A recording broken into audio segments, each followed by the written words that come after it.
В Аше прошел интеллектуальный турнир «Дружба» между участниками кыргызской телеигры «Билерман Ордо» и узбекского клуба «Заковат». В нем приняли участие сильнейшие и эрудированные игроки двух стран, которые объединились и отвечали на вопросы, заданные зрителями. В дальнейшем мы продолжим организовывать подобные игры. Сейчас состязаются команды, прошедшие отбор. Всего будет 11 раундов. Из Узбекистана в турнире участвовали 5 опытных игроков клуба «Заковат». По словам его основателя, подобные мероприятия укрепляют дружбу и единство двух народов.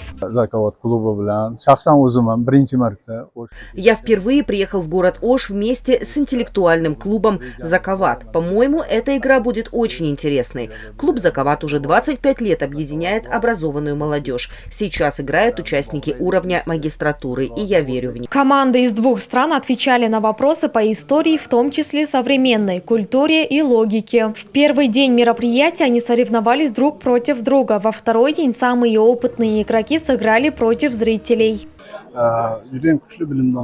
Сегодняшняя игра прошла очень интересно. Были отобраны сильные участники. Вопросы разнообразные, составлены по разным темам. Очень увлекательно. Участники из двух стран уже знали друг друга ранее. В этот раз у нас появилась отличная возможность обменяться опытом.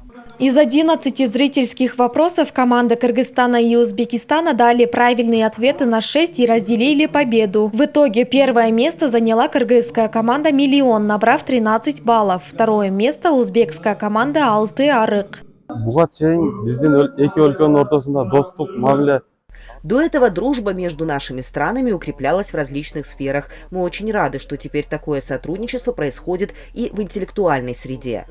Победителям интеллектуального турнира из Узбекистана предоставляется государственная поддержка, стипендии и возможность поступления в вузы без экзаменов.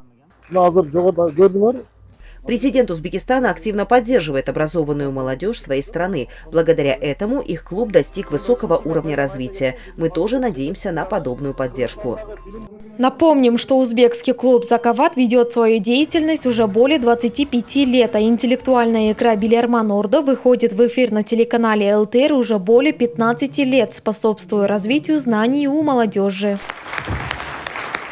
Айтунок Мамытова, Нурджамал Алымкулова, Шаршен Шаимкулов, ЛТР Ош.